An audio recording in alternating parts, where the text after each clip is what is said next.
관심의 중심에서 멀리 떨어진 법의 힘이 희미하게만 느껴지는 어두운 땅을 상상해보라. 그곳에서 69구의 시신이 발견되었다. 모두 장기가 사라진 채 몸이 열려 있었다. 짐승의 소행도 사고도 아니었다. 집에서 기다리는 가족이 있는 분명한 인간이었다. 그들은 누구인가? 누가 감히 이토록 잔인한 범죄를 저질렀는가? 그리고 왜 이 외딴 지역이 미스터리로 가득한 거대한 무덤이 되었는가? 그날 밤 죽음의 냄새뿐만 아니라 우리 모두의 양심을 뒤흔드는 거대한 질문이 공기 중에 퍼져나갔다. 2014년 6월의 어느 오후, 인천 상공의 태양은 무자비하게 내리쬐고 있었다. 건조한 공기, 날리는 먼지, 그리고 수도권 매립지에서 피어오르는 쓰레기 더미의 악취는 그곳에 있는 누구라도 숨막히게 만들었다. 지독한 냄새에 익숙해진 인부들조차 그날따라 숨쉬기가 더 힘들다고 느꼈다. 마치 열기와 악취가 하나로 뭉쳐 폐를 짓누르는 듯했다. 끝없이 펼쳐진 쓰레기의 바다 한가운데 40대 남성 박진우 씨가 운전하는 불도저의 묵직한 엔진 소리가 울려 퍼졌다. 그는 10년 넘게 이곳에서 일해왔다. 햇볕에 그을린 그의 얼굴과 땀으로 흠뻑 젖은 작업복과는 대조적으로 기계에 레버를 쥔 그의 손은 흔들림이 없었다. 박진우 씨에게 엔진 소리는 아침의 닭 울음소리처럼 평범한 일상의 일부였다. 동물의 사체, 낡은 신발, 고장난 텔레비전, 심지어 대도시 식당에서 버려진 파티 음식물 쓰레기를 발견하는 것에도 익숙했다. 하지만 그날 오후 쓰레기 더미 뒤에서 무언가 이상한 것이 나타났다. 불도저의 강철 삼날이 검은 비닐 더미를 파고들자 커다란 마대자루 하나가 튕겨나와 바닥으로 굴러떨어졌다. 그 자루는 다른 쓰레기 자루들보다 유난히 무겁고 팽팽해 보였다. 박진우 씨는 무시하려다 말고 흘깃 쳐다보았다. 그때 자루가 날카로운 금속 조각에 찢어지며 그 안에서 창백한 무언가가 삐져나왔다. 그것은 마치 보이지 않는 무언가를 잡으려는 듯 손가락이 구부러진 채 굳어버린 사람의 손이었다. 박진우 씨는 즉시 기계를 멈췄다. 심장이 거칠게 뛰고 관자놀이에는 식은땀이 흘렀다.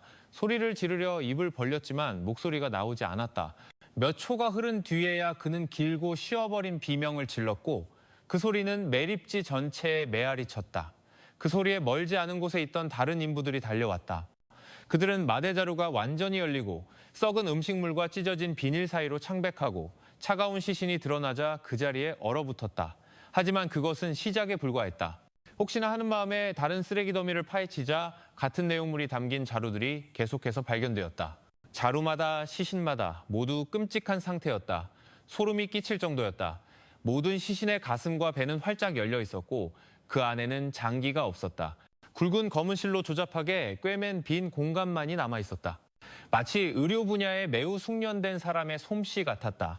시신의 부패한 냄새와 저품질 포르말린 냄새가 뒤섞여 코를 찔렀고 몇몇 인부들은 그 자리에서 구토를 했다. 한 젊은 인부는 얼굴이 새하얗게 질린 채 주저앉아 믿을 수 없다는 듯 눈만 크게 뜨고 있었다. 반면 폐지를 줍던 한 노인은 거의 들리지 않는 목소리로 속삭였다. 이건 한국 사람만 있는 게 아니야. 저 옷 좀 봐. 베트남 글씨가 쓰여 있어. 그의 떨리는 손가락이 시신 중 하나에 아직 붙어있는 옷 조각을 가리켰다. 그 근처에서 박진우 씨는 심장을 다시 한번 철렁하게 만드는 것을 발견했다. 희생자의 손목에 아직 묶여있는 붉은 실 팔찌였다. 단순한 상징이었지만 그것은 마치 자신의 이름을 불러달라고 한때 가졌던 존재를 기억해달라고 절규하는 듯했다. 분위기는 순식간에 공포로 변했다. 경비 초소에 비상 전화벨이 울렸다. 한 인부가 떨리는 손으로 경찰에 이 사실을 신고했다. 하지만 끔찍한 소식은 거기서 멈추지 않았다. 몇몇 인부들이 휴대전화로 현장을 촬영했고 몇 시간 만에 그 사진들은 SNS를 통해 퍼져나갔다. 인천에서 서울로 심지어 베트남의 인터넷 커뮤니티까지 번져나갔다. 엄청난 파문이 일었다. 그들은 누구인가? 왜 장기가 사라졌는가? 이것은 장기 밀매 조직의 소행인가? 인근 동네에서는 공포가 번지기 시작했다. 최근 자식을 잃어버린 가족이 있었고 혹시 사진 속 시신 중 하나가 자신들이 사랑하는 사람이 아닐까 걱정하며 눈물을 삼키는 어머니들도 있었다.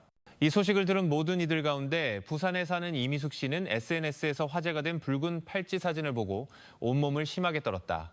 그녀의 심장은 갈갈이 찢어지는 듯했다. 그 팔찌는 몇 달 전 평택으로 일자리를 찾아 떠난 후 실종된 아들 강지훈이 항상 차고 다니던 것과 똑같았다. 한편 서울에서는 이 소식이 경찰청 수뇌부의 귀에 들어갔다. 그날 밤 즉시 비상대책회의가 소집되었다. 사무실에 불은 새벽까지 꺼지지 않았고 현실 세계의 악몽이라고밖에 표현할 수 없는 이 사건에 대한 논의가 이어졌다. 대한민국 최대의 쓰레기 매립지에서 장기 없는 시신 70여 구가 발견된 것이다. 그리고 그곳에서부터 대한민국을 국제 장기 밀매라는 어두운 비밀의 소용돌이로 몰아넣을 암울한 이야기가 시작되고 있었다. 수도권 매립지에서의 시신 발견 소식은 기름을 부은 불처럼 번져나갔다. 그날 밤 해는 이미 오래전에 졌지만 인천의 후텁지근한 공기는 여전히 숨막혔다. 하지만 사람들의 가슴을 무겁게 짓누르는 것은 더 이상 더위가 아니라 눈앞에 펼쳐진 끔찍한 현실이었다. 현지 경찰은 즉시 쓰레기 더미 주변에 폴리스 라인을 설치했다. 처음에는 숨겨져 있던 검은 마대 자루들이 이제 하나씩 열렸다. 자루가 열릴 때마다 누구라도 숨을 멈추게 만드는 상태의 시신이 모습을 드러냈다. 창백한 피부, 조잡하게 꿰매진 가슴과 배의 빈 공간. 장기는 어디론가 사라진 후였다. 최초 발견자인 불도저 기사 박진우 씨는 이제 군중에게서 멀리 떨어진 곳에 앉아 있었다. 그는 더 이상 처음처럼 공황 상태로 소리치지 않았지만 얼굴은 텅 비어 있었고 눈은 땅바닥을 향해 있었다. 두 손은 걷잡을 수 없이 떨렸다. 누군가 그를 진정시키려 했지만 박진우 씨는 그저 낮은 목소리로 중얼거렸다. 평생 여기서 일했지만 이런 건 본 적이 없어. 법의학팀은 시신들 사이에서 몇 가지 유류품을 수습했다. 지능 보던 흰색 운동화 한 켤레, 낡은 허리띠, 그리고 젊은 희생자 중 한 명의 손목에 아직 감겨있는 붉은 실팔찌. 그 팔찌는 증거물로 촬영되었다. 비록 소박한 물건이었지만 그것은 정체성의 상징처럼 자신을 기억해달라는 소리 없는 외침처럼 느껴졌다. 다른 한편에서는 폐지를 줍던 노인이 한 시신에 붙어있는 옷 조각을 보고 나지막이 말했다. 이건 한국 사람만 있는 게 아니야. 저기 외국 글씨가 보여. 베트남 글자야. 경찰은 즉시 이 내용을 기록했다. 언뜻 보기에는 사소한 단서일 수 있지만 국경 지역의 실종자 사건을 추적해온 이들에게 이 단서는 거대한 폭발을 일으킬 수 있는 작은 불씨와도 같았다. 밤이 깊어지자 뉴스는 이미 SNS로 퍼져나갔다. 휴대전화 카메라로 찍은 흐릿한 사진들이 페이스북, 트위터, 그리고 국제 온라인 포럼까지 번졌다. 네티즌들은 봉합 자국의 형태, 옷 조각, 더러워진 흰 운동화 등 모든 이미지를 확대해서 분석했다. 댓글은 쇄도했다. 일부는 공포로, 일부는 분노로 가득했다. 다음 날 아침 국내 주요 신문들은 일면 머리 기사로 소식을 전했다. 인천에서 장기 없는 시신 70여 구 발견, 경찰, 거대 암흑 조직 수사 착수. 부산의 이미숙 씨는 텔레비전 화면 속 붉은 팔찌를 보고 숨이 멎었다. 그녀는 손으로 입을 막았고 눈물이 하염없이 흘러내렸다. 그녀의 마음은 즉시 비명을 질렀다. 그 팔찌는 석 달 전 평택으로 일자리를 구하러 간다며 떠난 후 실종된 아들 지훈의 것과 똑같았다. 그녀는 즉시 경찰 한라인에 전화해 DNA 검사를 해달라고 애원했다. 그녀의 목소리는 떨렸다. 제발. 만약 그게 정말 제 아들이라면 진실을 알고 싶어요. 한편 서울에서는 여론이 들끓었다. 지상파 방송사들은 매립지에서 현장 생중계를 내보냈다. 기자들은 날카로운 질문을 던졌다. 이것이 장기 밀매 조직의 소행입니까? 왜 희생자 수가 이렇게 많습니까? 외국인 희생자도 있습니까? 심야 토론 프로그램은 범죄 전문가, 인권운동가, 그리고 절망적으로 답을 찾는 실종자 가족들로 채워졌다. 대중의 압박은 점점 더 커졌고 정부는 더 이상 침묵할 수 없었다. 그날 밤 서울경찰청 본청의 한 회의실.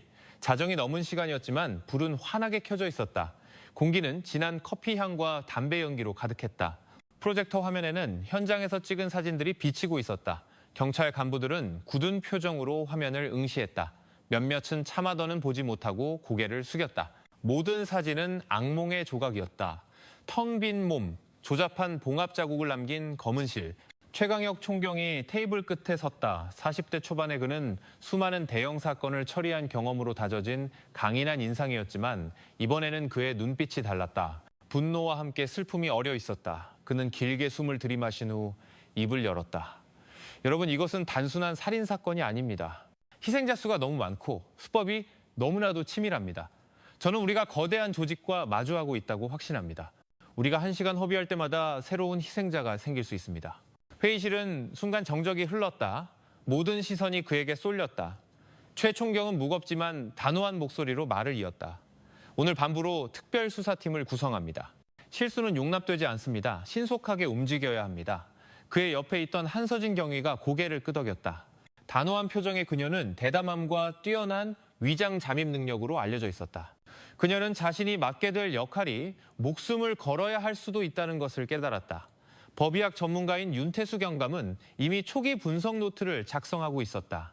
봉합의 종류, 사용된 것으로 추정되는 수술 도구, 그리고 저품질 방부제 사용의 흔적. 한편 기술 전문가인 이동진 경위는 평택 지역의 의심스러운 통신 패턴을 분석하고 있었다. 회의실 밖에서는 기자들이 카메라를 들고 대기하고 있었지만 문은 굳게 닫혀 있었다. 대중이 아는 것은 단 하나, 대한민국 땅에서 70여 구의 장기 없는 시신이 발견되었다는 사실뿐이었다. 답은 아직 미스터리였고 경찰은 이제 시간과의 싸움을 시작했다. 최 총경은 짧지만 참석한 모든 이를 소름 돋게 하기에 충분한 말로 회의를 마쳤다.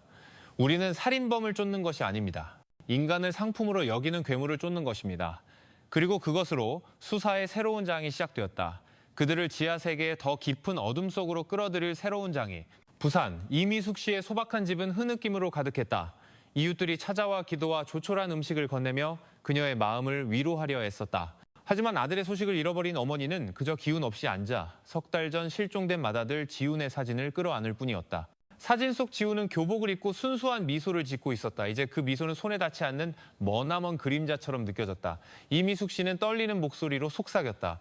아들아, 가족을 돕고 싶어서 떠난 건데 왜 이렇게 되어야만 했니? 그 팔찌가 정말 내 것이니? 아니면 네가 살아있을 거라는 희망이 아직 있는 거니? 그녀의 눈물이 사진 액자 위로 떨어졌다. 그녀의 울음이 터져나오자 주위 사람들은 안타까움에 침묵했다. 한 이웃이 그녀의 어깨를 가만히 토닥였지만 이미숙 씨는 여전히 기도와 희미한 희망 속에 잠겨 있었다. 부산뿐만이 아니었다. 평택경찰서에는 가족 구성원의 실종을 신고하는 사람들로 붐볐다. 누군가는 사진을, 누군가는 주민등록증을, 심지어 누군가는 사랑하는 사람이 마지막으로 입었던 옷가지를 들고 왔다. 긴 줄이 형성되었고 공기는 한숨과 울음, 그리고 기도로 가득했다. 평택경찰서 밖에서는 의심스러운 인력사무소 앞에 시민들이 모여들었다. 분위기는 험악해졌다. 몇몇 사람들은 그 사무소가 주범이라며 소리쳤다. 돌멩이가 사무소 간판으로 날아가고 유리창이 산산조각 났다. 경찰은 군중을 진정시키기 위해 바리케이드를 쳐야 했다. 한 아버지가 절망적으로 외쳤다. 내 아들이 이 사무소를 통해 떠났소. 4개월 동안 소식이 없는데 우리가 가만히 있을 것 같소? 그 긴장감은 시민들의 공포와 분노가 얼마나 극에 달했는지를 보여주는 현실적인 그림이었다. 누구나 자신의 가족이 다음 희생자가 될 수 있다고 느꼈다. 서울에서는 비상대책회의가 새벽까지 계속되었다. 긴 테이블 위에는 부산, 평택, 안산 및 다른 소도시들에서 온 보고서들이 쌓여 있었다. 최강혁 총경은 대한민국 지도가 투영된 대형 스크린 앞에 섰다.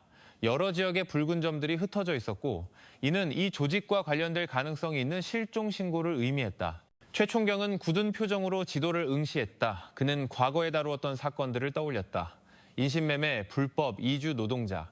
하지만 이토록 잔인한 사건은 없었다. 그들은 단순히 납치하는 게 아니야. 그는 생각했다. 그들은 인간을 상품으로 만들고 있어. 그는 팀원들을 돌아보았다.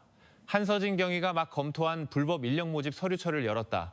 그녀의 목소리는 차분했지만 단호했다. 패턴은 동일합니다. 가난한 가정의 젊은이들을 표적으로 삼아 해외에서 고임금을 약속합니다. 희생자들은 평택으로 보내진 후 그곳에서 사라집니다. 바닷길을 통해 해외로 보내질 가능성이 큽니다. 윤태수 경감이 덧붙였다.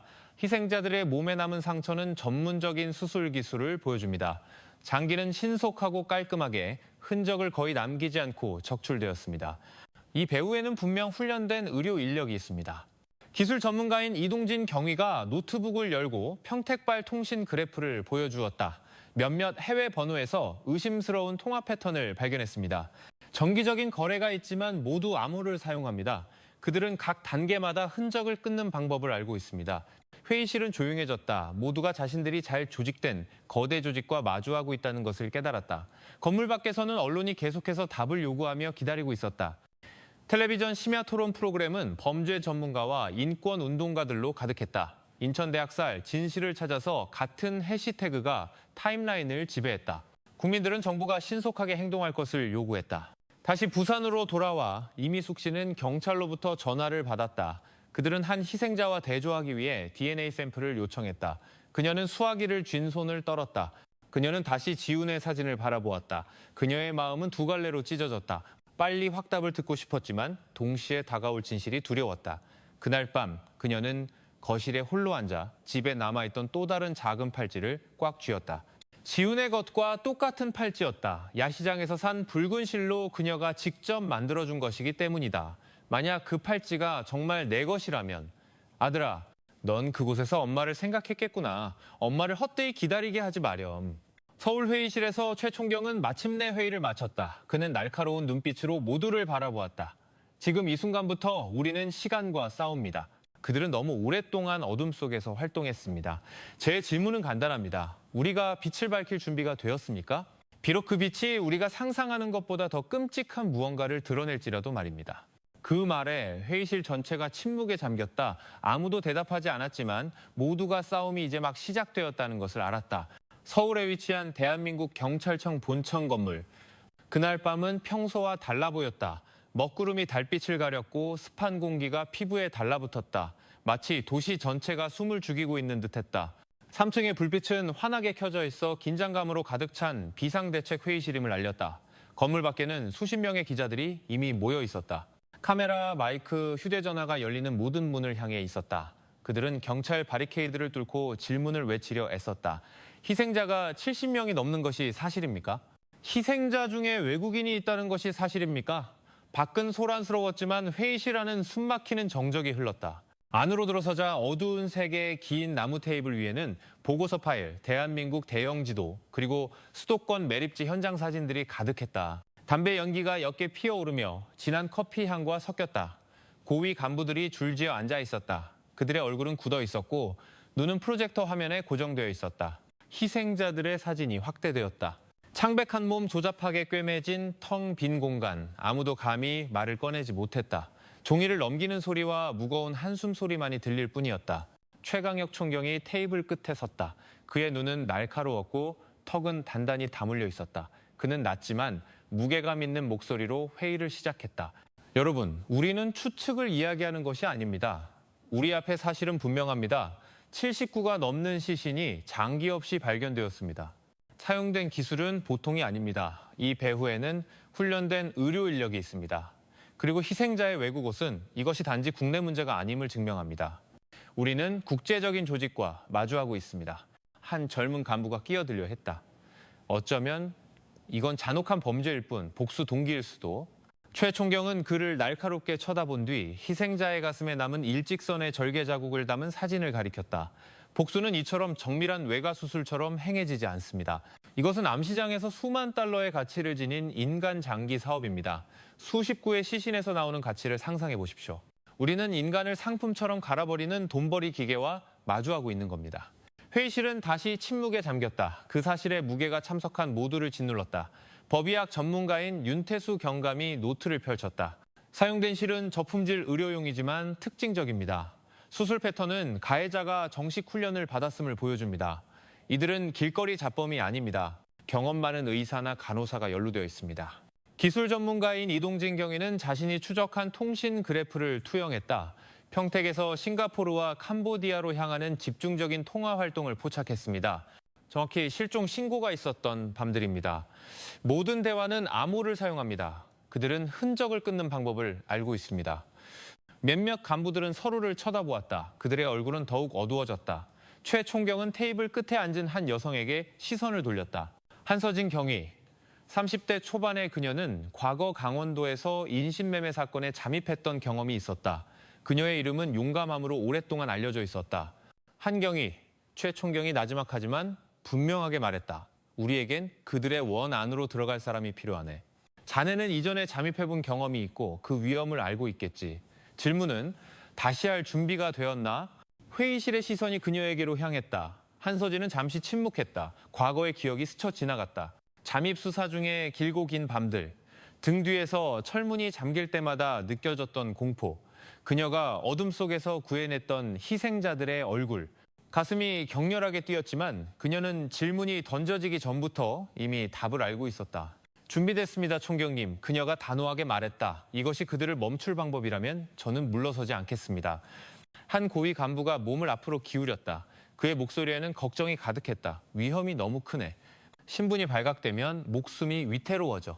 최 총경은 고개를 끄덕인 후 한서진을 깊이 바라보았다. 자네를 혼자 두진 않을 걸세. 윤경감과 이 경위가 밖에서 지원할 거야. 하지만 이해해야 해. 일단 들어가면 삶과 죽음의 경계는 신라처럼 가늘어질 걸세. 한서진은 고개를 끄덕였다. 그녀의 눈빛은 흔들리지 않았다. 회의는 밤늦게까지 계속되었다. 불법 인력사무소의 이름들이 낭독되었고 평택의 의심스러운 창고들이 지도에 표시되었으며 해상 경로가 표시되었다. 전략은 세밀하게 수립되었다. 모두가 아주 작은 실수라도 목숨을 앗아갈 수 있다는 것을 깨달았다. 새벽이 가까워질 무렵 최 총경이 다시 일어섰다. 그의 목소리는 단호했지만 그 안에는 긴장감이 서려 있었다. 오늘 밤부터 핵심 팀을 구성한다. 한경위, 윤경감, 이경희. 자네들이 이 팀의 심장이다. 우리의 임무는 단순히 수사하는 것이 아니라 생명을 구하는 것이다. 절대 잊지 마라. 그들은 빠르게 움직인다. 우리는 더 빨라야 한다. 우리는 어둠해질 수 없다. 모두가 일어서서 격려했다.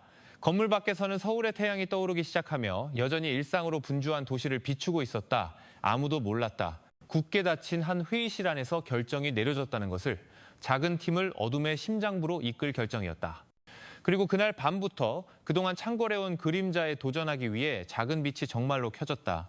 서울은 평소처럼 매우 붐볐다. 경적 소리가 울려 퍼지고 사람들은 마치 아무 일도 없다는 듯 서둘러 사무실로 향했다. 하지만 도시의 쉔소헌소 뒤편에서 한 작은 그룹이 조용히 임무를 준비하고 있었다. 그들을 번잡함에서 멀리 떨어진 어둠이 숨어있는 강원도의 숲으로 이끌 임무였다. 비밀 브리핑룸에서 최강혁 총경이 큰 화이트보드 앞에 섰다. 강원도 지도가 펼쳐져 있었고 외딴 지점에 붉은 원이 표시되어 있었다. 의심스러운 창고의 위성사진과 해상 경로가 주위에 붙어 있었다. 최신 정보에 따르면 최 총경의 목소리는 무거웠다. 강원도 중부 산간 지역에 지역 진료소라 불리는 건물이 존재한다. 낮에는 주민들을 진료하지만 밤에는 삼엄한 경비가 붙는다. 특정 시간에 컨테이너가 드나든다. 우리는 그곳이 희생자들이 숨겨지고 장기가 적출되는 장소라고 추정한다. 모든 시선이 지도에 쏠렸다. 침묵이 흘렀다. 윤태수 경감이 입을 열었다. 만약 그곳에 수술실이 있다면 그들은 분명 의약품을 공급받을 겁니다. 그게 허점이 될 수 있습니다. 흔적을 남기지 않고 의료 물품을 밀수하는 건 쉽지 않죠. 한서진 경위는 진료소 사진을 유심히 보았다. 그곳에 위장신분으로 발을 들여놓을 생각을 하니 심장이 뛰었다. 인력사무소를 통해 들어간다면 새로운 노동자로 잠입할 수 있습니다. 하지만 분명 의심할 겁니다. 그들을 빨리 설득해야 해요. 이동진 경위가 노트북을 보여주며 덧붙였다. 위장신분은 준비되었습니다. 모든 디지털 데이터는 진짜처럼 보입니다. 하지만 만약 관료 조직 내에 내부자가 있다면 그들은 더 빨리 알아챌 수도 있습니다. 최 총경은 고개를 끄덕였다. 그렇기 때문에 이 작전은 극비리에 진행된다. 이 방밖에 누구도 세부 사항을 알아서는 안 된다. 그날 오후 그들은 민간 항공기를 타고 양양으로 향했다. 공항은 정보를 캐내려는 기자들로 가득했지만 팀은 일반 승객으로 위장했다. 최 총경은 심지어 평범한 공무원처럼 보이려 애쓰며 간단한 배낭을 맸다. 양양에서부터는 차로 이동하며 숲길을 따라갔다. 아스팔트는 금세 끝났고 질퍽한 붉은 흙길로 바뀌었다. 거대한 나무들이 솟아 있었고 빽빽한 나무잎이 빛을 가렸다. 간간히 비가 내려길은 더욱 미끄러웠다. 윤 경감은 차창 밖을 내다보며 중얼거렸다. 이 숲은 무엇이든 숨길 수 있겠군. 아무리 큰 범죄라도 말이야. 차는 작은 선착장에서 멈췄다. 여기서부터는 탁한 갈색 강물을 따라 배로 이동해야 했다. 그들은 작은 모터보트에 올랐다. 엔진 소리가 굉음을 내며 정적을 깼다. 서서히 밤이 내렸다. 귀뚜라미 소리, 밤새 소리, 그리고 숲속 멀리서 들려오는 우르릉거리는 소리가 들렸다. 강물은 달빛을 받아 희미하게 반짝였다. 한서진은 목에 걸린 작은 펜던트를 꽉 쥐었다. 경찰대학에 입학하기 전 어머니가 주신 것이었다. 그것은 단순한 장신구가 아니라 항상 돌아갈 이유가 있다는 것을 상기시켜주는 물건이었다. 이동진은 통신 장비의 신호를 확인하느라 분주했다. 더 깊이 들어가면 신호가 약해질 겁니다. 아마 짧은 좌표 전송만 가능할 겁니다. 몇 시간의 여정 끝에 그들은 숲 가장자리의 작은 마을에 도착했다. 거기서부터 그들은 현지 경찰과 함께 비밀 거점으로 사용되는 소박한 목조 주택까지 걸어갔다. 집 안에는 지도, 무전기, 그리고 작전 장비가 준비되어 있었다. 석유 등불이 깜박이며 벽에 긴 그림자를 만들었다. 팀은 둘러 앉았다. 최 총경은 낮은 목소리로 작은 회의를 시작했다. 내일 밤부터 한 경위가 새로운 노동자로 잠입한다. 위장 신분은 준비되었다. 우리의 임무는 그녀가 정보를 보낼 수 있을 만큼 충분히 오래 버티도록 하는 것이다. 안에서의 매 순간이 도박이다. 윤 경감은 한서진을 바라보며 확신을 주려 애썼다. 잊지 마. 아주 작은 단서라도 증거가 될 수 있어. 약품, 의료, 기기, 기록 모든 게 중요해. 한서진은 고개를 끄덕였다. 그녀는 자신이 내딛는 모든 걸음이 다른 사람의 목숨을 의미할 수 있다는 것을 알았다. 밤은 깊어갔다. 밖에 숲은 기이한 소리들로 살아있었다. 귀뚜라미 소리, 희미한 울음소리, 그리고 나무잎을 속삭임처럼 스치게 하는 바람소리. 최 총경은 현관에 앉아 어둠을 응시했다. 그의 손에는 매립지에서 발견된 희생자 중 한 명의 흐릿한 사진이 들려 있었다. 그 젊은 얼굴은 이제 추억으로만 남았다. 하지만 최 총경은 중얼거렸다. 정의는 올 것이다. 우리가 어둠 속으로 들어가서라도 되찾아올 것이다. 목조 주택 안에서 한서진은 누워 있었지만 잠들 수 없었다. 그녀는 목에 걸린 펜던트를 만지며 심장 박동을 진정시키려 했었다. 내일 밤 그녀는 모든 것의 끝이 될 수도 혹은 그녀가 들어본 것 중 가장 잔인한 조직의 실체가 드러나는 시작이 될 수도 있는 소굴로 들어갈 것이다. 강원도의 숲은 밖은 칠흑같이 어두웠지만 그 어둠 너머에서 위험은 이미 기다리고 있었다. 다음 날 아침 강원도의 공기는 여전히 습하고 무거웠다. 옅은 안개가 강위에 걸려 있어 주위 세상이 고요하고 비밀스럽게 보였다. 숲 가장자리의 비밀 거점에서 특별팀은 인근 작은 마을에 현지 경찰이 세운 임시 안치소로 이동했다. 건물은 소박했다. 녹슨 지붕을 얹은 양철벽의 창고일 뿐이었다. 하지만 문이 열리기 전부터 저품질 포르말린의 날카로운 냄새가 썩어가는 시치와 섞여 목구멍까지 찔러왔다. 밖에서 경비를 서던 몇몇 현지 경찰은 천으로 코를 막았다. 그들의 얼굴은 창백했고 일부는 심지어 멀리 떨어져 있기를 선택했다. 호기심에 근처에 서 있던 한 주민이 이웃에게 속삭였다. 어쩌면 내 아들이 저 안에 있을지도 몰라. 2달 전에 실종됐거든. 그 속삭임은 공기를 더욱 무겁게 만들었다. 최 총경이 신호를 보내자 양철 창고문이 삐걱거리며 열렸다. 안에는 수십 개의 검은 시신 가방이 시멘트 바닥에 줄지어 있었다. 희미한 형광등이 낡은 선풍기가 돌아가며 내는 바람에 천천히 흔들렸고 벽에 긴 그림자를 만들었다. 윤태수 경감은 장갑과 마스크를 착용한 후 가방 중 하나 옆에 무릎을 꿇었다. 그는 천천히 지퍼를 열었다. 한 젊은 남성의 시신이 창백하게 보였다. 가슴부터 배까지 일직선의 절개 자국이 있었고 굵은 검은 실로 조잡하게 꿰매져 있었다. 윤 경감은 길게 숨을 들이마신 후 나지막이 말했다. 이건 분명 잔혹한 훼손이 아닙니다. 상처가 깨끗하고 출혈이 적어요. 희생자는 먼저 마취되거나 약화되었습니다. 수술은 전문적인 의료기술로 이루어졌습니다. 한서진 경위가 그의 옆에 섰다. 경험이 많았음에도 불구하고 그녀의 눈에는 눈물이 고였다. 그녀는 희생자의 손톱이 여전히 단정하고 옷이 소박하지만 남루하지 않은 것을 보았다. 이들은 노숙자가 아니에요. 그녀가 나지막이 말했다. 그들은 속아서 몸을 빼앗긴 평범한 사람들이에요. 윤 경감은 상처에 검은 실을 가리키며 고개를 끄덕였다. 이 실은 품질이 낮지만 기술은 분명 훈련받은 것입니다. 가해자는 의료 배경이 있습니다.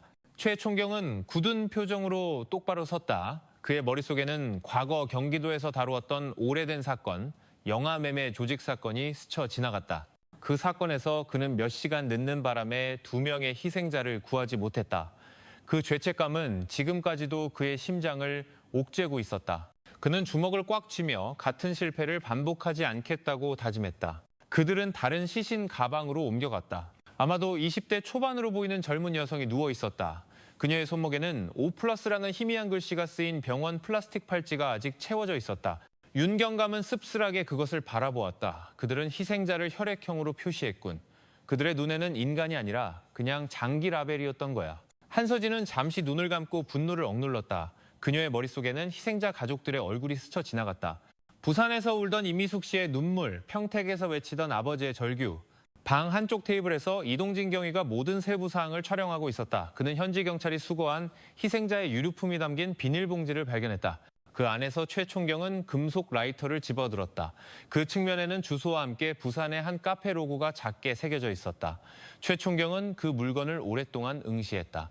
작은 로고였지만 수사의 길을 열기에 충분했다. 만약 이 희생자가 정말 부산 출신이라면 실종자 명단과 대조해 볼 수 있다.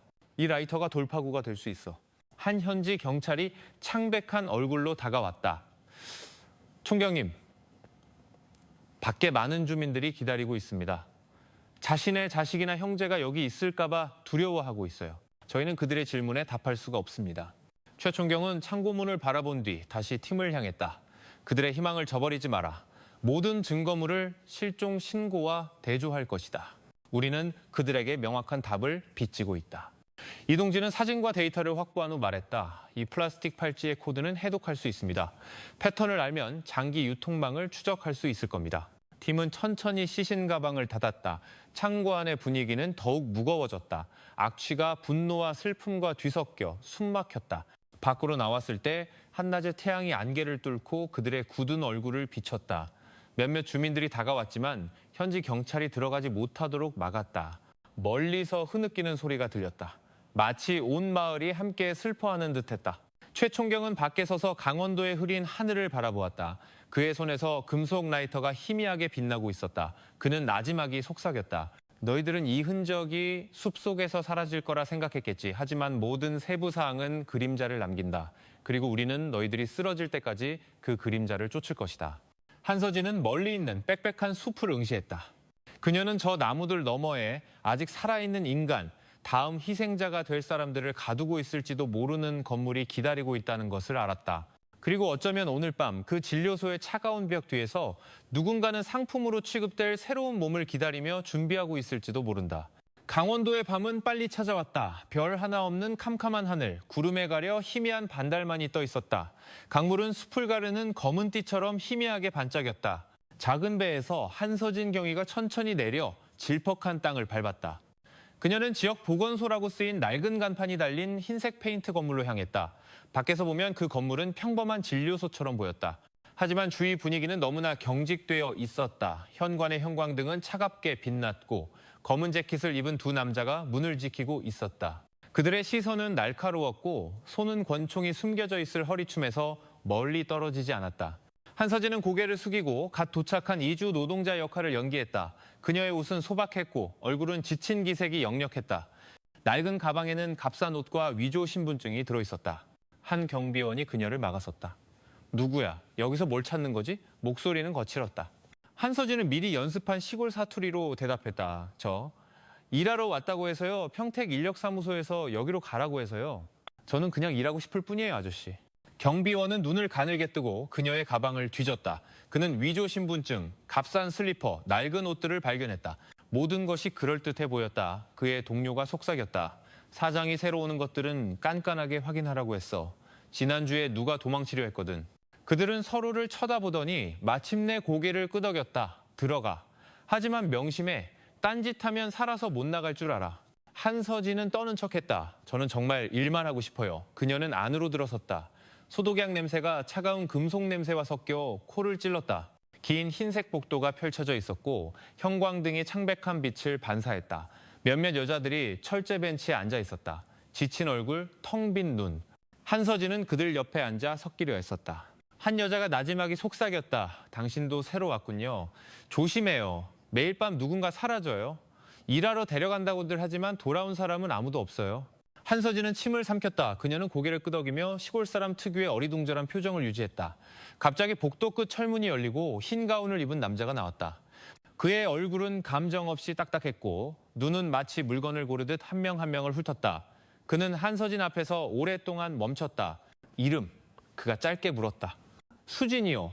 한서진이 위조 신분증에 맞춰 대답했다. 남자는 그녀를 깊이 쳐다본 뒤 자신의 서류에 무언가를 표시했다. 7호실. 한서진은 2층 침대가 줄지어 있는 좁은 방으로 이끌려갔다. 다른 4명의 여자가 이미 그곳에 있었다. 눅눅한 냄새가 땀 냄새와 섞여 방을 가득 채웠다. 문이 밖에서 잠기자 한 여자가 즉시 속삭였다. 그들을 믿지 마요. 우릴 일 시킨다고 했지만 우린 봤어요. 매일 밤 한 명씩 데려가요. 그들은 절대 돌아오지 않아요. 한서진은 아래층 침대에 앉았다. 가슴이 답답했다. 그녀는 그들과 달리 준비와 임무를 가지고 왔다는 것을 깨달았다. 하지만 죄책감이 그녀를 찔렀다. 그녀는 때가 되면 나갈 수 있지만 이들은 정말로 갇혀 있었다. 밤은 깊어갔다. 그녀의 방에서 한서진은 묵직한 발소리, 쇠와 부딪히는 열쇠 소리, 그리고 가끔 멀리 복도에서 들려오는 억눌린 비명 소리를 들었다. 모든 소리가 그녀를 소름 돋게 했다. 그녀는 목에 걸린 작은 펜던트를 꽉 쥐고 미친 듯이 뛰는 심장을 진정시키려 애썼다. 자정 무렵 방문이 갑자기 열렸다. 한 경비원이 손전등을 비추며 얼굴을 하나하나 살폈다. 그의 시선이 한서진에게서 멈췄다. 너 따라와. 한서진의 심장이 멎는 듯했다. 그녀는 천천히 두려운 척하며 일어섰다. 경비원은 그녀를 희미한 불빛이 있는 텅 빈 방으로 데려갔다. 그는 한서진을 날카롭게 쳐다보았다. 평택사무소에서 새 일꾼이 많이 온다고 했지만 난 널 믿지 않아. 내 얼굴. 넌 대체 누구야? 어디서 왔지? 한서진은 당황한 척 눈에 눈물이 고인 채 말했다. 저는 그냥 가족을 위해 일하려는 시골 사람일 뿐이에요. 경비원이 다가와 그녀를 벽으로 밀쳤다. 내가 네가 일꾼이 아니란 걸 알게 되면 네 시체도 저 자루에 담길 줄 알아. 그의 목소리는 차갑고 위협으로 가득했다. 한서진은 고개를 숙인 채 떨었다. 마음속으로 그녀는 머리끈에 숨겨진 작은 버튼을 생각했다. 외부팀에게 신호를 보내는 장치였다. 하지만 그녀는 한 번 누르면 자신의 신분이 발각된다는 것을 알았다. 숨막히는 몇 초가 흘렀다. 경비원은 마침내 코웃음을 치며 그녀를 거칠게 놓아주었다. 넌 감시 대상이야. 오늘 밤부터 내 눈은 너에게서 떨어지지 않을 거다. 한서진은 다시 방으로 끌려갔고 문은 잠겼다. 다른 여자들이 공포에 질린 눈으로 그녀를 쳐다보았다. 한서진은 침대에 누워 새로 된 천장을 바라보았다. 그녀는 펜던트를 꽉 쥐었다. 마음속으로 그녀는 자신의 안전뿐만 아니라 그들을 구할 기회를 위해 기도했다. 내일 밤 그녀는 다시 불려갈지도 모른다. 그리고 그때 그녀가 여전히 일꾼으로 간주될지 아니면 이미 상품으로 낙인 찍혔을지 알 수 없었다. 강원도의 새벽은 천천히 밝아왔지만 그 진료소 안에서는 낮과 밤의 구분이 없었다. 흰색 형광등은 계속 켜져 있었고 복도는 여전히 차갑고 경직되어 있었다. 한서진은 좁은 침대에 앉아 다른 거주자들처럼 졸린 척했지만 머릿속은 빠르게 회전하고 있었다. 전날 밤은 그녀의 정체를 거의 드러낼 뻔했고 경비원들이 여전히 의심하고 있다는 것을 알았다. 그날 그녀에게는 복도를 청소하는 간단한 임무가 주어졌다. 그녀는 고개를 숙이고 손을 느리게 움직였다. 하지만 그녀의 눈은 계속해서 관찰했다. 구석에 붙어있는 작은 카메라, 날카로운 눈빛으로 기대어 선 경비원, 그리고 모든 철문에는 이중 자물쇠가 걸려 있었다. 한 간호사가 서둘러 지나갈 때 아마도 침대차를 옮기느라 당황해서인지 지하 계단 근처의 철문이 완전히 닫히지 않았다. 자물쇠가 제대로 걸리지 않은 것이다. 그 틈으로 한서진은 아래로 내려가는 계단을 언뜻 보았다. 그곳에서는 윙윙거리는 기계 소리, 침대차 바퀴가 부딪히는 소리, 그리고 희미하게 억눌린 인간의 신음소리가 들렸다. 심장이 세차게 뛰었다. 그녀는 그곳이 바로 어둠의 중심이라는 것을 알았다. 다음 날 밤 기회가 찾아왔다. 그녀는 텅 빈 방으로 청소용 양동이를 가져가라는 지시를 받았다. 복도는 조용했고 경비원들은 끝에서 담배를 피우느라 바빴다. 한서진은 다시 그 문으로 조심스럽게 다가갔다. 그녀가 손잡이를 밀자 작은 삐걱 소리가 났지만 문이 열렸다. 좁은 계단이 아래로 이어졌다. 공기는 차갑고 날카로워졌고 소독약 냄새에 희미한 피 냄새가 섞여 속이 메스꺼웠다. 아래에서 비치는 밝은 흰색 빛이 그녀의 몸 그림자를 벽에 길게 드리웠다. 한 걸음 한 걸음 그녀는 내려갔다. 지하 복도는 멸균된 것처럼 펼쳐져 있었다. 하얀 세라믹 벽, 눈부신 스포트라이트. 열려있는 한 방에서 그림자가 빠르게 움직였다. 그녀는 테이블 위에 누워있는 젊은 남성을 언뜻 보았다. 가슴은 긴 절개선으로 갈라져 있었고 의료복을 입은 두 사람이 재빠르게 움직이고 있었다. 그들의 손은 기계 같았다. 한서진은 숨을 참았다. 몸이 떨리고 등에는 식은땀이 흘렀다. 돌아서서 도망치고 싶었지만 발이 땅에 붙어버렸다. 그녀의 마음속에서 외침이 들렸다. 지금 돌아가면 넌 살 수 있을지도 몰라. 하지만 그러지 않으면 네가 다음 차례가 될 수도 있어. 하지만 바로 그때 그녀의 눈이 복도 끝 작은 방에 있는 무언가를 포착했다. 서류 더미로 가득한 나무 책상. 그 위에는 갈색 가죽 표지의 두꺼운 노트가 놓여 있었다. 한서진은 빠르게 다가가 그 책을 집어들었다. 페이지마다 손으로 쓴 글씨가 가득했다. 이름, 나이, 혈액형, 건강 기록. 모든 이름 옆에는 ELR 1HT3 같은 암호가 있었다. 분명 평범한 기록이 아니라 장기 코드였다. 그녀가 마지막 페이지를 펼쳤을 때 손이 떨렸다. 거기에는 처리 완료라는 기록과 함께 12명의 명단이 있었고 그 날짜들은 컨테이너가 나갔던 밤과 일치했다. 페이지 한 구석에는 급하게 휘갈겨 쓴 문장이 있었다. 이것을 발견하는 누구든 제발 제천에 있는 제 가족에게 알려주세요. 한서진은 멈춰섰다. 그 말들은 자신의 이름이 그냥 사라지지 않기를 바랐던 희생자의 마지막 절규 같았다. 목이 메고 눈물이 터져나올 뻔했다. 그녀는 옷에서 소형 카메라를 꺼내 중요한 페이지들을 촬영했다. 책을 가지고 나가는 것은 너무 위험하다는 것을 알았지만 사진만으로도 충분한 증거가 될 수 있었다. 갑자기 발소리가 다가왔다. 흰 가운을 입은 두 사람이 방으로 들어와 외국어로 빠르게 대화했다. 한서진은 서둘러 책을 제자리에 놓고 선반 뒤에 숨었다. 금요일 밤 배송, 한 사람의 말이 한서진의 피를 얼어붙게 하기에 충분히 명확했다. 다음 일정이 이미 정해졌다는 의미였다. 그들은 책상에서 서류철을 집어들고 나갔다. 복도가 조용해지자 한서진은 다시 계단으로 슬며시 빠져나왔다. 모든 계단이 무겁게 느껴졌다. 마치 발이 부러질 것 같았다. 위층에 도착하자 그녀는 천천히 문을 닫았다. 주복도의 공기는 더 따뜻하게 느껴졌지만 심장은 여전히 미친 듯이 뛰고 있었다. 그녀는 자신의 방으로 돌아와 침착한 표정을 지었다. 한 여자가 겁에 질려 속삭였다. 어디 갔었어요? 돌아오지 않을까 봐 무서웠어요. 한서진은 옅은 미소를 지었다. 그냥 청소하라고 해서요. 하지만 새로 된 방의 천장을 바라보며 누웠을 때 그녀의 심장은 떨렸다. 증거가 손안에 있다는 것을 알았지만 단 한 번의 실수로 자신의 이름도 다른 사람들처럼 사라질 것이라는 것을 알았다. 외부 세계에 기록되지 않고 그저 그 죽음의 장부 속에 차가운 코드로 남겨진 채로 그날 밤 강원도에는 폭우가 쏟아졌다. 숲은 거대한 나무잎을 때리는 세찬 빗줄기에 흔들렸다. 좁은 방에서 한서진은 잠든 척 누워 있었다. 하지만 얇은 담요 아래에서 그녀의 손은 분주했다. 그녀는 머리끈을 풀고 단추만 한 작은 물건을 꺼냈다. 소형 통신 장치였다. 그녀는 그것을 3번 눌렀다. 작은 붉은 불빛이 깜박이며 미리 프로그램된 짧은 메시지를 보냈다. 증거 확보, 즉시 행동 개시. 강가의 비밀 거점에서 이동진 경위가 노트북 화면을 응시하고 있었다. 갑자기 지도 위에 붉은 점이 나타났다. 그가 외쳤다. 총경님! 한 경위에게서 신호가 왔습니다. 최강혁 총경이 즉시 다가왔다. 데이터 열어봐. 사진들이 하나씩 나타났다. 이름, 나이, 혈액형, 그리고 옆에 적힌 이상한 코드가 있는 기록 페이지들.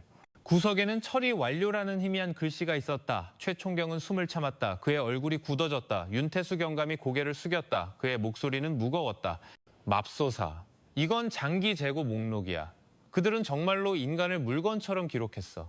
최 총경은 주먹을 꽉 쥐었다. 그의 눈은 화면을 날카롭게 응시했다. 이제 우리에겐 명백한 증거가 있다. 돌아갈 길은 없다. 움직여야 한다. 비상회의가 소집되었다. 나무 테이블 위에 숲지도가 펼쳐졌다. 붉은 표시는 진료소의 위치를 나타냈고 강길과 작은 마을로 이어지는 흙길도 함께 표시되어 있었다. 최 총경이 펜으로 지도를 가리켰다. 기록에 따르면 금요일 밤이 다음 일정이다. 그 말은 우리에게 행동할 시간이 48시간도 채 남지 않았다는 뜻이다. 윤 경감이 고개를 끄덕였다. 지하에 수술실이 있다면 희생자들은 아직 살아있지만 위독한 상태일 수 있습니다. 우리는 비상의료팀이 필요합니다. 들것, 산소, 진통제 모든 것을 배에 준비시켜야 합니다. 이동진이 덧붙였다. 제가 밖에서 진료소의 전기를 끊을 수 있습니다. 완전한 어둠 속에서 우리는 기습할 절호의 기회를 갖게 될 겁니다. 한 현지 경찰이 망설이는 듯 보였다. 하지만 그들이 중무장하고 있다면 저희 병력은 적습니다. 이 숲은 어둡습니다. 만약 그들이 도망치면 흔적을 놓칠 수 있습니다. 최 총경은 그를 단호하게 쳐다보았다. 그들에게 틈을 주지 않을 것이다. 제1팀은 강을 통해 조용히 진입한다. 제2팀은 위장 트럭으로 육로를 따라 이동한다. 제3팀은 마을로 가는 길을 봉쇄한다. 도망칠 곳은 없다. 회의실은 조용해졌다. 양철 지붕을 두드리는 빗소리만이 계속 들렸다. 최 총경은 길게 숨을 들이마셨다. 이번에는 반드시 그들보다 빨라야 한다. 더 이상의 희생자는 없어야 한다. 그날 밤 회의가 끝난 후 최 총경은 거점의 현관에 홀로 앉아 있었다. 비는 여전히 세차게 내리고 있었다. 그의 앞에는 붉은 표시와 낙서로 가득한 숲 지도가 펼쳐져 있었다. 하지만 그가 본 것은 단순한 지도가 아니었다. 희생자 가족들의 얼굴이었다. 부모를 잃고 우는 아이들, 끊임없이 자식을 찾는 부모들, 모두가 답을 기다리고 있었다. 윤경감이 조용히 다가왔다. 총경님, 어제부터 한숨도 못 주무셨습니다. 최 총경은 그저 속삭였다. 잠을 잘 수가 없어. 눈을 감을 때마다 그들의 얼굴이 보여. 이번에는 무슨 일이 있어도 성공해야만 해. 다음 날 아침 비밀 거점은 분주했다. 현지 경찰은 무기를 점검했고 의료팀은 접이식 들것과 휴대용 산소를 정리했으며 이동진은 신호 교란 장치를 테스트했다. 모든 것이 거대한 기계의 톱니바퀴처럼 클라이맥스를 향해 빠르게 움직였다. 최 총경이 그들 앞에 섰다. 그의 목소리는 단호했다. 우리는 단지 진료소를 습격하는 것이 아니다. 우리는 인간을 상품으로 취급하는 조직을 해체할 것이다. 기억하라. 저 안에는 아직 살아있는 사람들이 있다. 그들은 숫자가 아니다. 그들은 우리를 기다리고 있다. 팀원들의 눈은 긴장감과 결의로 빛났다. 다른 한편 진료소 안에서 한서지는 분위기가 점점 불안해지는 것을 느꼈다. 경비원들은 평소보다 더 삼엄하게 순찰을 돌았다. 마당에는 빈 컨테이너 몇 대가 주차되어 있어 다음 배송 준비를 알렸다. 그녀는 시간이 점점 촉박해지고 있다는 것을 알았다. 금요일 밤은 단 하루 남았다. 그녀는 침대에 앉아 잠시 눈을 감았다. 목에 걸린 작은 펜던트가 차갑게 느껴졌지만 동시에 힘을 주었다. 마음속으로 그녀는 기도했다. 부디 밖에 있는 그들이 준비되었기를. 내가 여기서 얼마나 더 버틸 수 있을지 모르니까. 비밀 거점에서 최 총경은 시계를 보았다. 비는 잦아들었지만 하늘은 여전히 흐렸다. 그가 나지막이 말했다. 작전은 내일 밤 시작된다. 그리고 만약 우리가 실패한다면 아마 두 번째 기회는 없을 것이다. 그날 오후 강원도의 하늘은 짙은 회색이었다. 빽빽한 숲은 수천 개의 비밀을 숨긴 짙은 녹색벽처럼 보였다. 비밀 거점 안의 공기는 긴장감으로 가득했다. 모두가 오늘 밤이 결정의 밤이라는 것을 알고 있었다. 최강혁 총경이 큰 나무 테이블 앞에 섰다. 숲 지도가 넓게 펼쳐져 있었고 붉은색, 파란색, 녹색 선으로 가득했다. 그는 둘러앉은 모든 사람을 바라보았다. 그의 목소리는 무거웠지만 확고했다. 이 작전의 이름은 번개다. 신속하게 타격하고 적에게 기회를 주지 않는다. 임무는 세 가지다. 그는 지도에 파란색 선을 가리켰다. 제1팀은 어부로 위장하여 배로강을 따라 이동한다. 당신들의 임무는 북쪽의 경비 초소를 무력화하고 진료소의 전력 공급을 차단하는 것이다. 불이 꺼지면 그들은 공황에 빠질 것이다. 최 총경의 펜 끝이 붉은색 선으로 옮겨갔다. 제2팀은 물품 공급업체로 위장한 트럭을 이용해 육로로 이동한다. 마당에 도착하는 즉시 정문과 통제실을 장악하라. 당신들이 희생자들을 위한 첫 번째 방패다. 그리고 그는 녹색 선을 가리켰다. 제3팀은 마을로 향하는 길목에 흩어져라. 어떤 차량도 빠져나가게 해서는 안 된다. 도망치려는 자가 있으면 가능하다면 생포하라. 하지만 단 한 명도 놓쳐서는 안 된다. 회의실은 조용했다. 연필이 지도와 부딪히는 소리만이 들렸다. 윤태수 경감이 덧붙였다. 의료팀은 들것, 휴대용 산소, 진통제, 그리고 비상수액을 준비했습니다. 희생자들이 구출되는 즉시 그들은 치료받아야 합니다. 이동 중에 목숨을 잃는 일이 없도록 해야 합니다. 이동진 경위가 작은 노트북을 보여주며 고개를 끄덕였다. 제가 그들의 통신 신호를 교란하는 동시에 전기를 끊겠습니다. 우리 무전기는 계속 작동할 겁니다. 그것이 우리의 우위가 될 겁니다. 방 한 구석에서 몇몇 현지 경찰들이 서로 시선을 교환했다.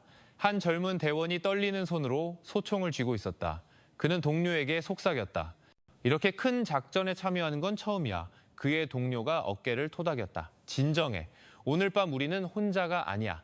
최 총경은 팀 전체를 둘러보았다. 그의 눈은 날카로웠고 목소리는 단호했다. 기억하라. 우리는 단지 건물을 습격하는 것이 아니다. 저 안에는 아직 살아있는 수십 명의 인간이 있다. 그들은 숫자가 아니다. 그들은 우리를 기다리고 있다. 오늘 밤 우리는 그들의 그림자보다 빠른 번개가 될 것이다. 모두가 고개를 끄덕였다. 누군가는 침을 삼켰고 누군가는 무기를 더 꽉 쥐었다. 한편 진료소 안에서 한서진은 자신의 역할을 연기하느라 분주했다. 낮부터 그녀는 경비원들의 순찰 패턴을 외웠다. 오늘 밤 그녀는 지하 계단 근처 복도를 청소하는 임무를 맡았다. 그녀는 그 기회를 활용했다. 주머니에서 작은 분필 조각을 꺼내 재빠른 동작으로 벽에 희미한 표시를 그었다. 거의 보이지 않았지만 팀이 습격할 때 길을 안내하기에는 충분했다. 지하로 향하는 문을 지나갈 때 그녀는 문손잡이에 얇은 붉은 실을 묶었다. 그것은 수술실로 가는 길을 알려주는 표시가 될 것이다. 방으로 돌아왔을 때 몇몇 여자들이 두려움에 떨며 속삭였다. 오늘 밤에 또 컨테이너가 출발할 거래. 그들의 목소리는 떨렸다. 한서진은 그들의 창백한 얼굴을 바라보았다. 마음이 무거웠다. 도움이 곧 올 것이라고 말하고 싶었지만 그녀는 침묵해야 했다. 단 한마디의 실수가 모든 것을 망칠 수 있었다. 비밀 거점에서는 비가 그쳤다. 무기가 다시 점검되었고 탄약이 분배되었다. 의료팀은 배에 장비를 정리했다. 들것, 담요, 산소, 비상주사약. 모든 것이 멈출 수 없는 거대한 톱니바퀴처럼 빠르게 움직였다. 최 총경은 시계를 보았다. 바늘이 천천히 똑딱거리며 긴장감을 더했다. 그는 잠시 눈을 감고 그가 만났던 희생자 가족들의 얼굴을 떠올렸다. 눈을 떴을 때 그의 결의는 굳어졌다. 좋다. 그가 나지막하지만 분명하게 말했다. 오늘 밤 우리는 그들을 지옥에서 데리고 나온다. 한번 번개가 치면 실패란 없다. 진료소 안에서 한서진은 잠든 척 누워 목에 걸린 작은 펜던트를 꽉 쥐었다. 그녀의 눈은 감겨 있었지만 귀는 복도를 걷는 경비원들의 묵직한 발소리를 듣고 있었다. 그녀는 나지막이 기도했다. 밖에서 어두운 강원도의 하늘 아래 작은 부대는 이미 준비를 마쳤다. 그들은 칠 때를 기다리는 번개였다. 그리고 한 번 치면 모든 것이 변할 것이다. 시계는 새벽 1시를 가리키고 있었다. 강원도의 숲은 고요했고 벌레 소리와 잔잔하게 흐르는 강물 소리만이 들렸다. 옅은 안개가 수면을 감싸 제1팀의 작은 배들을 거의 보이지 않게 만들었다. 이동진 경위가 전자장비 위로 몸을 숙였다. 화면에 녹색 불빛이 깜박였다. 그의 손가락이 마지막 버튼을 눌렀다. 순식간에 숲 한가운데 서 있던 진료소 전체가 갑자기 어두워졌다. 평소 눈부시게 빛나던 형광등이 일제히 꺼졌다. 복도들은 어둠에 잠겼다. 무전기에서 지지직거리는 소리가 나더니 최강혁 총경의 단호한 목소리가 들렸다. 모든 팀, 지금 즉시 움직여라. 제1팀은 배에서 뛰어내려 무기를 준비했다. 그들은 나무 그림자 아래로 빠르게 움직여 북쪽 경비 초소로 향했다. 정전으로 당황한 경비원은 고개를 돌리는 순간 제압당했다. 초소는 큰 소리 없이 장악되었다. 다른 한편 제2팀의 위장 트럭이 진료소 마당으로 들어섰다. 앞을 지키던 경비원들은 차량 쪽으로 손전등을 비추며 혼란스러워했다. 하지만 트럭 문이 열리자 특수 무장부대가 신속하게 쏟아져 나왔다. 몇몇 경비원은 제압당했고 나머지는 소리를 지르며 도망쳤다. 진료소 문이 부서졌다. 금속이 부딪히는 굉음이 복도에 울려 퍼졌다. 혼란이 터졌다. 경비원들은 이리저리 뛰어다녔고 일부는 닥치는 대로 총을 쏘아댔다. 총알이 벽에 튕겼다. 하지만 특수팀은 체계적으로 움직이며 정확하게 목표물을 사격했다. 공황 상태에 빠진 몇몇 경비원은 오히려 동료를 쏘기도 했다. 감금실에서 한서진은 정전과 함께 벌떡 일어났다. 다른 여자들은 비명을 지르고 일부는 히스테리하게 울었다. 한서진은 즉시 큰 소리로 속삭였다. 조용히! 여기 가만히 있어요. 내가 안전하다고 말하기 전까지는 나가지 마요. 몇 분 후 철문이 쾅쾅 두드려졌다. 우렁찬 목소리가 들렸다. 경찰입니다. 이제 안전합니다. 한서진은 안에서 잠금쇠를 미는 것을 도왔다. 문이 열리자 손전등 불빛이 눈물로 얼룩진 창백한 얼굴들을 비췄다. 한서진은 즉시 대원에게 다가갔다. 지하 계단은 왼쪽 복도에 있어요. 제가 벽에 분필로 문에는 붉은 실로 표시해뒀어요. 대원은 재빨리 고개를 끄덕이고 무전으로 신호를 보냈다. 의료팀이 지하 복도로 달려갔다. 소독약과 피가 섞인 냄새가 코를 찔렀다. 그들은 비상수술실에서 희생자들을 발견했다. 여전히 침대차에 묶여 있었고 일부는 기력이 없었으며 일부는 움직이지 않았다. 윤태수 경감이 즉시 지휘했다. 빨리 산소 공급하고 수액 연결해. 여기서 죽게 놔둘 순 없어. 의료팀은 신속하게 움직여 희생자들을 한 명씩 풀어주었다. 안도의 한숨과 섞인 낮은 울음소리가 들렸다. 마당에서는 제3팀이 도주하려는 조직의 트럭을 가로막았다. 차량은 빠른 속도로 달려와 나무 바리케이드를 들이받았다. 굉음이 밤 공기를 뒤흔들었다. 총알이 앞유리에 쏟아졌고 트럭은 마침내 기울어져 멈췄다. 운전자가 튕겨나오자 팀은 즉시 그를 제압했다. 복도에서 한서진은 몇몇 여자들을 밖으로 안내하고 있었다. 하지만 갑자기 거구의 경비원이 칼을 들고 그녀를 막아섰다. 그의 얼굴은 흉악했고 목소리는 으르렁거렸다. 처음부터 네가 평범한 일꾼이 아니란 걸 알고 있었어. 한서진은 숨이 멎었다. 손에는 아무것도 없었고 단지 작은 펜던트만 쥐고 있었다. 경비원이 공격하려 칼을 치켜드는 순간 총성이 공기를 갈랐다. 경비원이 쓰러졌다.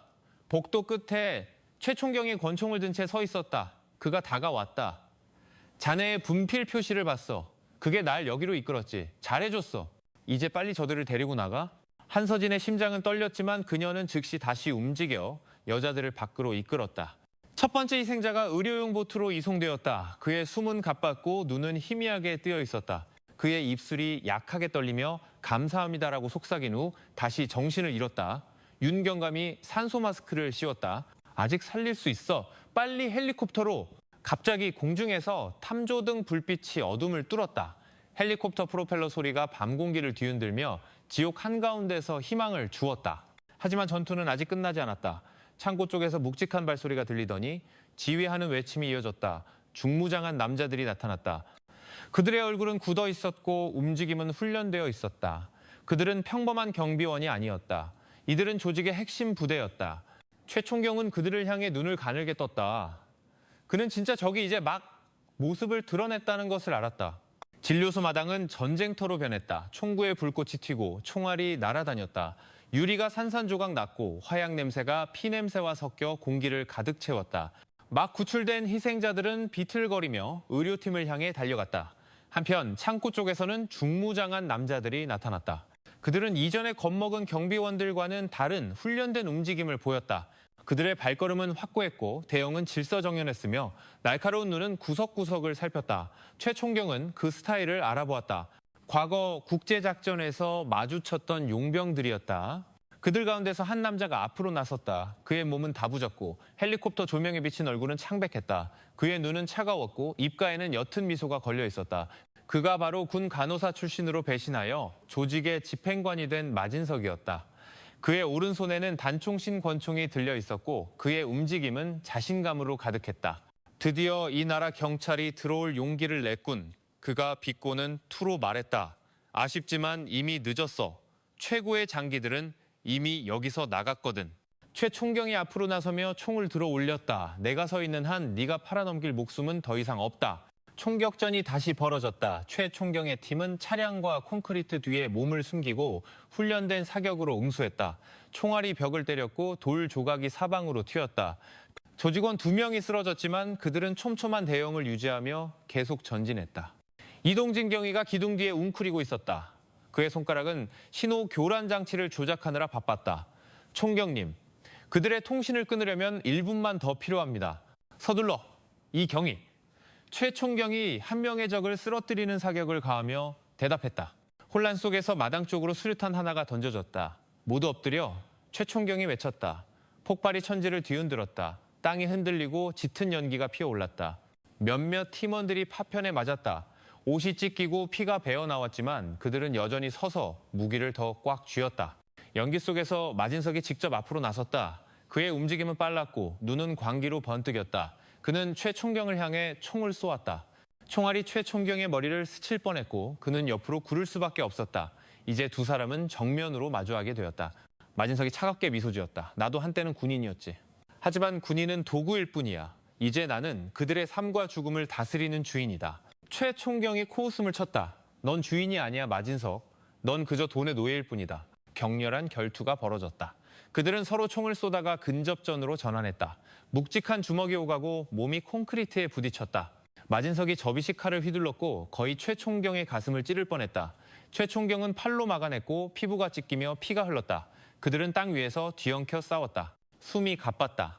최 총경은 마진석의 손목을 잡고 칼날을 자신의 목에서 멀리 밀어냈다. 그들의 근육이 팽팽해졌고 얼굴이 가까워졌으며 목에 핏줄이 튀어나왔다. 주위에서는 여전히 총성이 울렸지만 두 사람에게는 모든 것이 사라진 듯했다.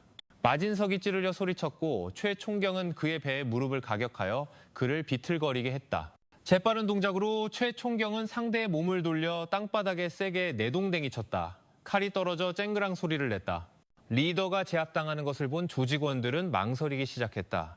일부는 사격을 멈췄고 일부는 서서히 후퇴했다. 이동진이 마침내 완전한 교란 장치를 작동시켰다. 적의 무전기가 완전히 먹통이 되었다. 그들의 지휘 체계는 무너졌다. 다른 한편에서 윤태수 경감이 의료팀에게 외쳤다. 빨리! 위독한 희생자부터 헬리콥터로 옮겨. 프로펠러 소리가 하늘을 뒤흔들었다. 희생자들이 하나씩 들것에 실려 옮겨졌다.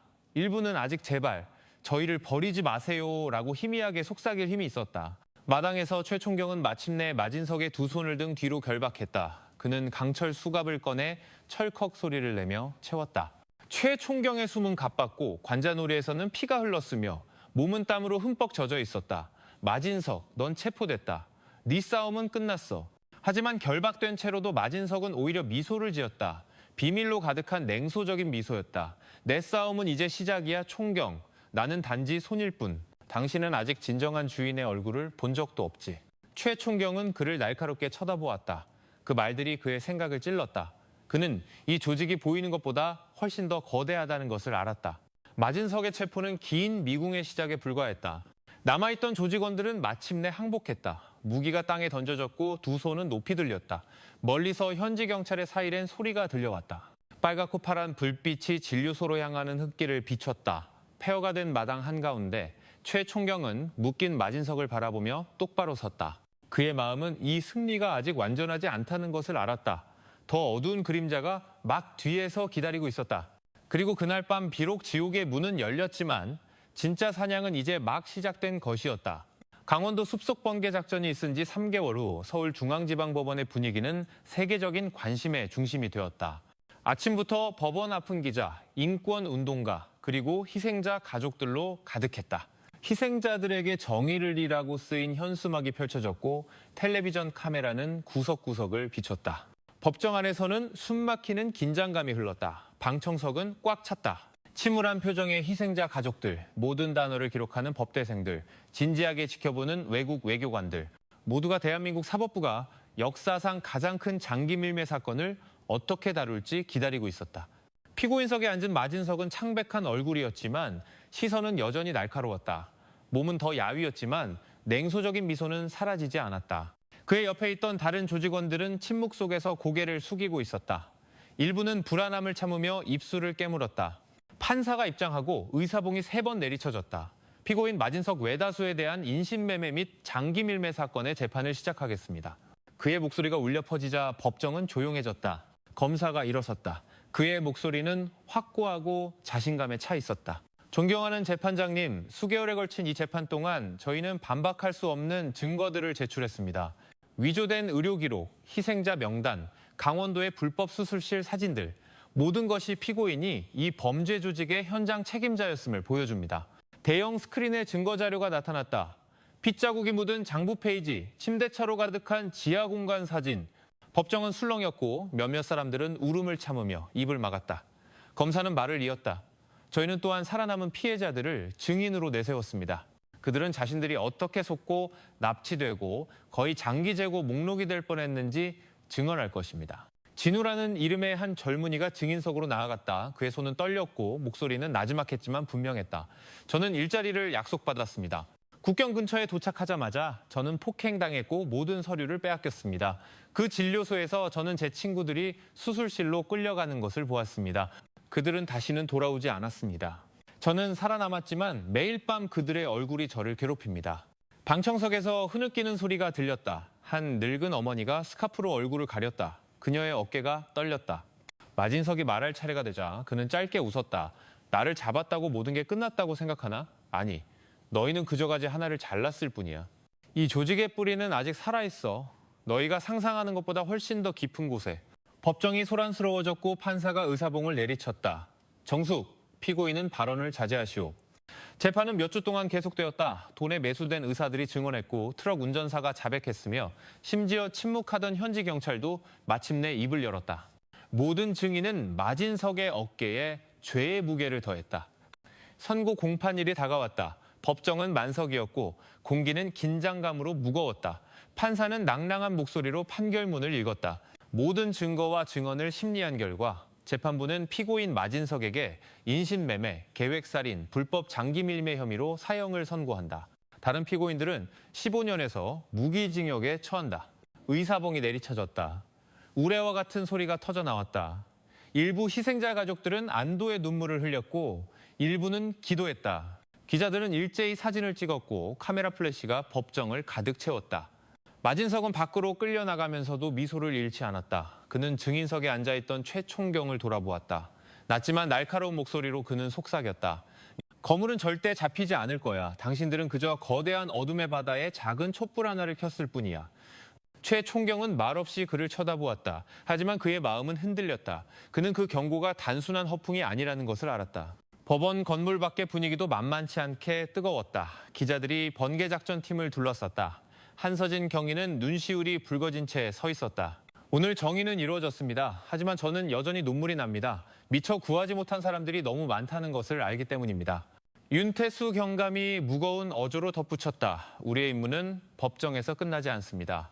우리는 더 이상 이 조직 때문에 가족이 자식이나 부모를 잃지 않도록 취약한 사람들을 보호해야 합니다. 이동진 경위는 주먹을 쥐었다. 그의 목소리는 결의에 차 있었다. 그들은 우리가 여기서 멈출 거라고 생각하겠죠. 아닙니다. 저 조직이 숨쉬는 한 우리는 계속해서 그들을 쫓을 겁니다.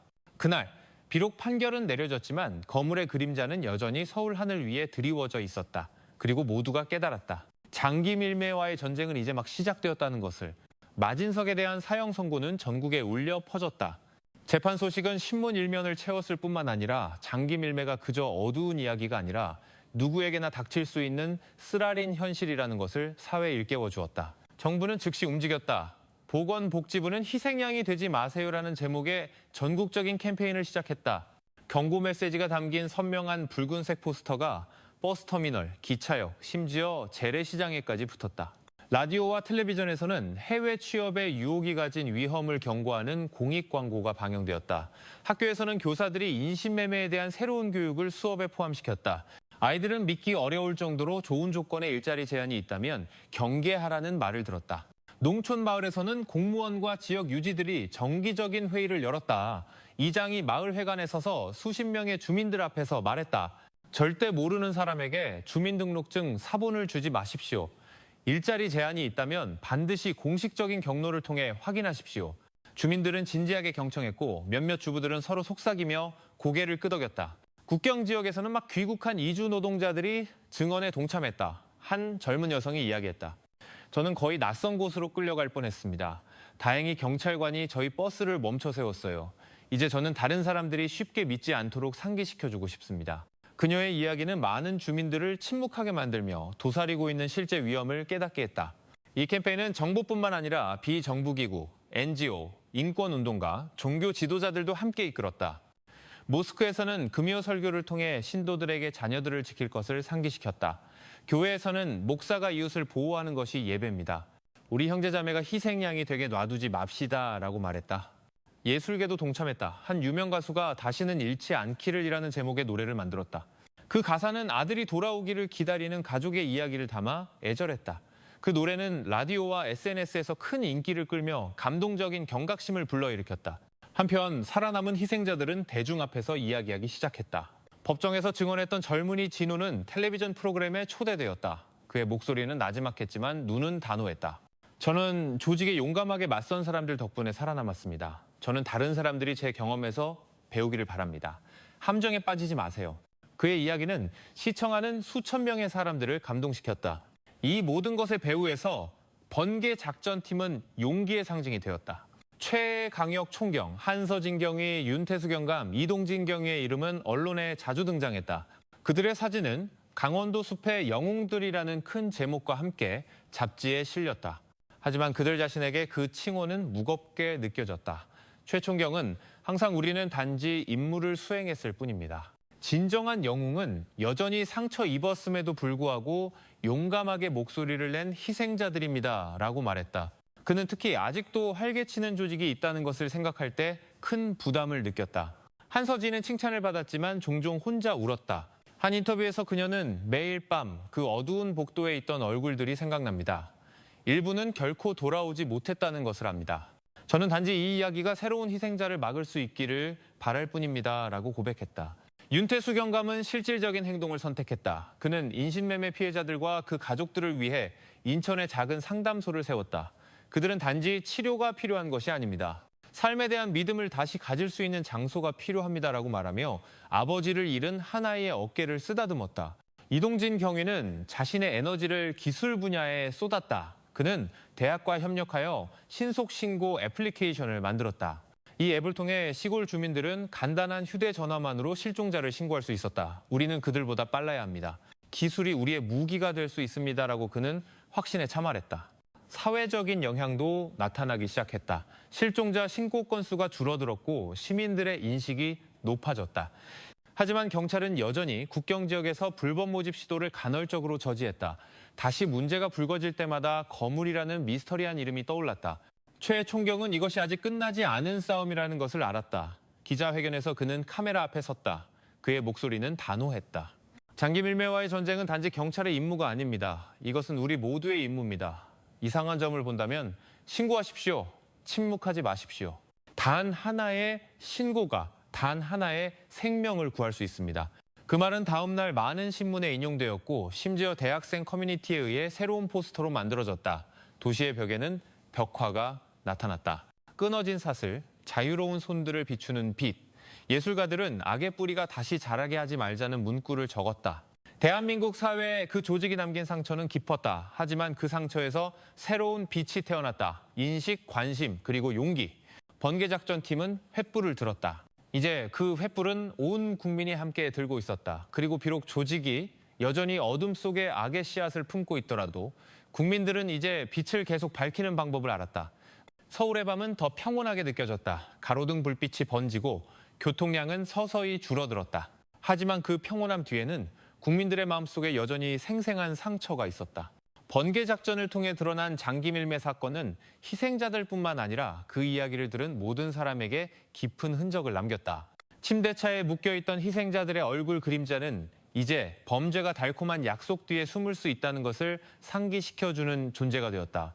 모든 구인 광고, 너무 좋아 보이는 모든 낯선 제안이 지옥으로 가는 문이 될 수 있었다. 하지만 그 어둠 속에서 용감한 사람들이 가져온 빛이 태어났다.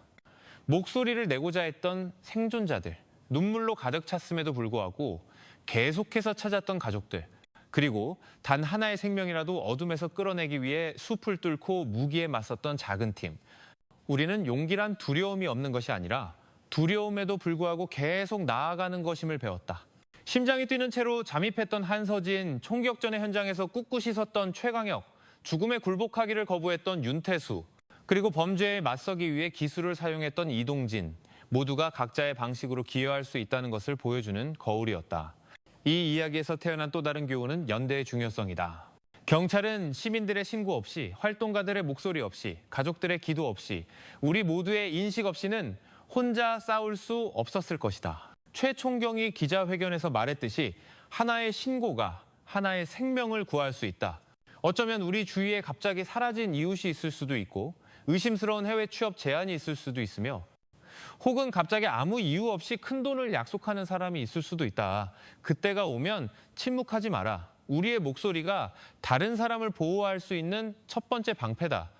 결국 번개작전은 단지 범죄자를 잡는 이야기가 아니다. 이것은 상처 속에서 발견된 빛에 관한 이야기다. 그 빛은 이제 우리 모두의 손에 있다. 지키기 위해, 경계하기 위해, 그리고 서로를 보호하기 위해, 그리고 비록 거물의 그림자가 어디엔가 아직 존재하더라도 이 이야기는 보여준다. 어둠이 아무리 강하더라도 용기와 관심에서 태어날 수 있는 빛은 항상 있다는 것을. 청취자 여러분, 이 긴 이야기를 따라오신 소감은 어떠신가요? 무엇이 여러분의 마음을 가장 울렸나요? 수사팀의 용기, 희생자들의 증언, 아니면 우리 모두가 더 경계해야 한다는 교훈이었나요? 아래 댓글을 남겨 여러분의 생각을 공유해 주세요. 이 이야기가 마음에 드셨다면 좋아요를 누르고 채널을 구독하여 다음 이야기를 놓치지 마세요. 모든 이야기는 단순한 오락이 아니라 인생이 얼마나 연약하며 그것을 함께 지키는 것이 우리의 임무임을 상기시켜주기 때문입니다. 밤은 길지 모르지만 우리가 빛을 지키는 한 영원한 어둠은 없습니다. 존경하는 청취자 여러분, 세상은 항상 진실되지 않은 달콤한 약속으로 가득하다는 것을 기억하십시오. 너무 좋아 보이는 일자리 제안이나 낯선 사람의 초대에 쉽게 믿지 마십시오. 우리 가족, 특히 젊은이들이 어두운 조직의 속임수에 빠지지 않도록 지켜주십시오. 의심이 든다면 아니오라고 말할 용기를 가지시고 이상한 점을 본다면 주저하지 말고 신고하십시오. 기억하십시오. 작은 목소리 하나가 생명 하나를 구할 수 있습니다. 우리 서로를 지켜줍시다. 안전은 우리 자신뿐만 아니라 우리 이웃의 것이기도 하기 때문입니다.